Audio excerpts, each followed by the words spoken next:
Là, on va parler d'un livre, excellentissime livre, d'un nouveau, un jeune, David G. C'est un jeune complotiste. C'est avec en plus, tiens, je vais le montrer à la petite caméra, parce que l'émission sera rediffusée, avec en plus, en couverture, voilà, ce oncle Sam américain qui pointe du doigt. Tiens, pourquoi cette couverture comme ça, là, un peu atlantiste? Pour le côté inquisiteur, Mike, on te dit quoi faire, quoi penser. C'est ce qui s'est passé avec les États-Unis par le passé. Je crois que ça vient de la guerre du Vietnam, Ouais. où on réquisitionnait des corps, des pensées, et il fallait une sorte de propagande pour amener du monde, notamment sur le champ de bataille. Et aujourd'hui, c'est une guerre de l'information qu'on vit. Et donc, comme toi, écoute, je suis complotiste, donc ça fait complotiste à table. Bonjour à Voilà, toi, bonjour à tous, merci pour complotiste l'invitation. puissance carrée, là. Au carré. Exactement, exactement. Donc c'est un plaisir d'être là. Je suis pas un homme de médias, je sors de nulle part. Et je suis sorti du bois quand j'ai vu l'urgence. Mais pourquoi, tiens, pourquoi t'es sorti du bois alors que t'aurais pu te dire, bon, je vais pas sortir parce que j'ai que des risques à prendre, des coups, etc. Pourquoi, justement, t'as décidé d'écrire ce livre? Pour laisser une trace du réel, tout simplement. Pour moi, ça a été un virage. Pour beaucoup de personnes. Je sais que le terme est arrivé complotiste, donc cet étiquetage après le 11 septembre notamment. Moi, le 11 septembre, j'étais lycéen. Pendant la crise de Gilets jaunes, j'étais chez moi. Et pour le coup, quand l'État est venu me tirer par la manche, pas pour me dire d'aller au Vietnam, mais pour me dire de me faire piquer, j'ai vu la crédibilité de l'État, du gouvernement. Je me suis demandé qui décidait, parce que ça n'avait ni queue ni tête. Et j'ai commencé à m'y intéresser. Et la vérité, c'est que cet étiquetage, il permet d'éviter le débat. On est ostracisé, cerné, discrédité. Et en fait, on ne peut plus d'actualité parce qu'on se traîne une dette qui a été multipliée, mine de rien, à cette époque du Covid. Et quand je parle d'actualité, il y a le l'EMA qui est en train de cacher les chiffres des effets indésirables des vaccins. Alors on va utiliser le mot injection. Voilà, j'aurais dû prévenir, mais bon. Je ne préviens pas assez. Donc on va dire injection, c'est pour YouTube.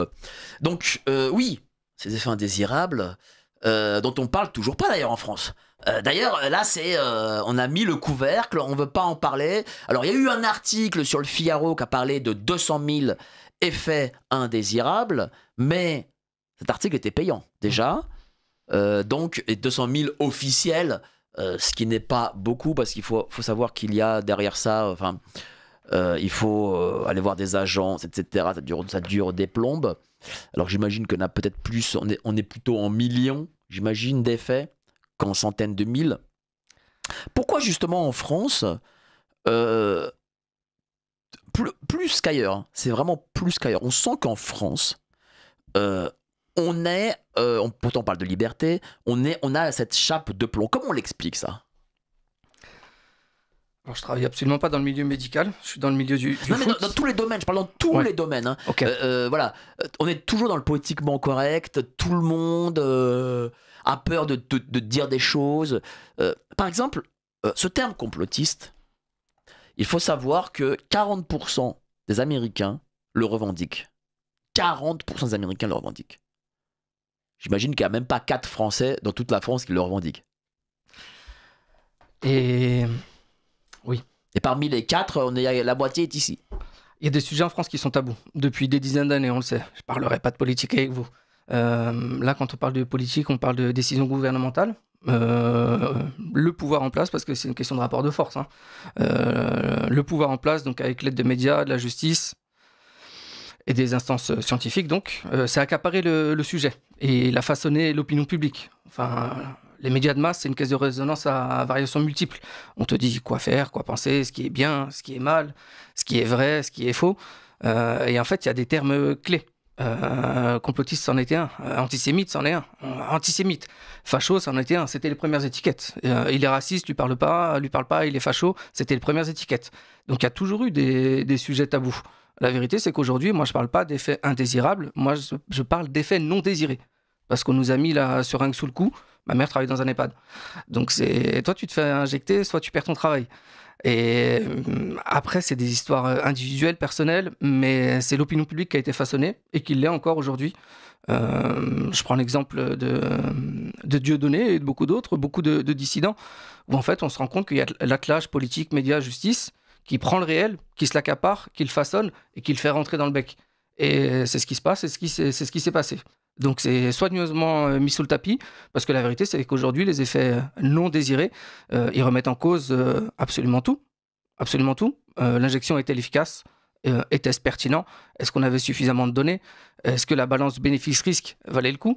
Sachant que quand on regarde les chiffres les plus officiels possibles, de façon brute, c'est un virus parmi tant d'autres. Un virus parmi tant d'autres. Et celui qui s'est accaparé l'opinion publique, qui l'a façonné, mais il n'est pas crédible. Il ne l'a pas été, absolument pas. C'est aussi pour ça que je sors ce bouquin. C'est parce que le temps passe, le temps fait son œuvre. On est souvent pointé du doigt, on est mis au banc. Et en fait, il y a des infos qui disparaissent déjà. On voit la censure de partout. Et il y a l'autocensure et la censure sur le trottoir aussi, avec des sujets qu'on ne peut pas évoquer. Et pour moi, c'était hors de question de laisser passer ce virage-là et que le pouvoir en place, actuel et futur, se l'accapare pour qu'il réécrive l'histoire. Pas possible. C'est pas vrai. Bah justement, tiens, est-ce que cette réécriture de l'histoire influe la psyché des gens? Par exemple, chez toi, est-ce que tu as, parmi tes proches, tes amis, ta famille, des gens qui te disent « Quand même, David, là, tu vas un peu loin dans ce que tu racontes ». Je te pose la question, est-ce que j'ai été loin? Je vais loin dans ce que je raconte dans ce livre? Ben, moi, non, mais moi, je suis pas, je veux dire, je suis pas représentatif par rapport à la masse. Autour de chez moi, ils veulent pas en parler. Ils veulent pas en parler. Voilà, c'est un sujet qu'il faut pas évoquer. Le fait qu'on se soit fait berner, braquer, hacker le hackage, notamment l'épaule, c'est un sujet tabou, impossible d'en parler. Aujourd'hui encore? Oui. Parmi ta famille, par exemple? Oui. Et autour de moi, j'ai 3 amis très proches qui ont fait AVC. Il y en a un qui parle plus. Il y en a un qui me parle plus. Je me doute que c'est par rapport à ce que je lui ai dit. Essayez de lui dire. Je me doute que c'est par rapport à ça. Mais c'est un sujet on ne peut plus tabou. Autour de moi, c'est impossible d'en parler. Ou en surface. En surface. Et pourtant, c'est lancinant. Hein, parce que s'il y a de plus en plus de réfractaires, de dissidents, c'est parce que cette épine, elle est encore dans notre pied. On ne peut pas vivre à côté une fois qu'on a mis le pied dedans. Donc il y a vraiment une scission, un décalage, j'observe.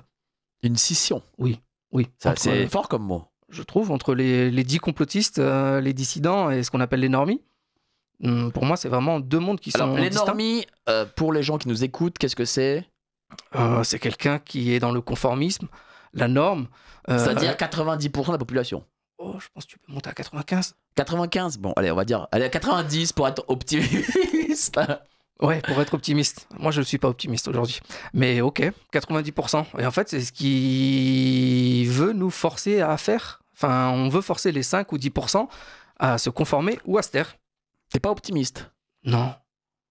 Pourquoi? Bah, pourquoi l'être? Pourquoi l'être quand on voit le niveau ambiant, qu'il soit moral, intellectuel, spirituel, il y a une question de spiritualité. Bah alors pourquoi ce livre? C'est quand même un livre d'optimisme. Tu trouves?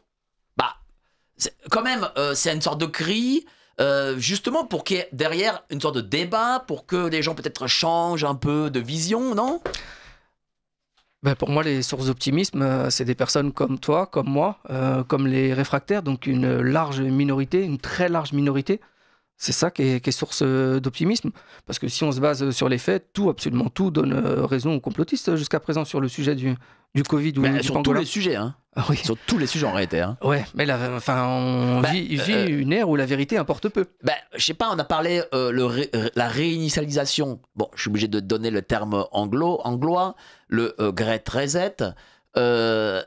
Et je suis désolé, hein, mais lorsque Klaus Schwab dit « vous ne posséderez rien, vous serez heureux », lorsque l'on voit comment on nous assassine avec les impôts fonciers et toutes les autres taxes, bah oui, on ne possédera rien hein, et on sera heureux pour le coup. Et ça s'appelle pas Great Reset, mais c'est des impôts sur la propriété individuelle. Lorsque l'on voit que il y a déjà une forme d'identité numérique, que Madame Christine Lagarde parle d'euro numérique pour bientôt, et lorsque l'on apprend qu'à partir de septembre 2026, il y a la facture numérique, c'est-à-dire qu'on fait des factures, c'est plus dorénavant, voilà, je le dis aux gens qui ne savent peut-être pas, c'est que si vous êtes auto-entrepreneur, j'en sais rien, vous devez faire une facture à votre client, eh bien, vous ne pourrez plus faire une facture genre chez vous avec Word et l'imprimer et l'envoyer.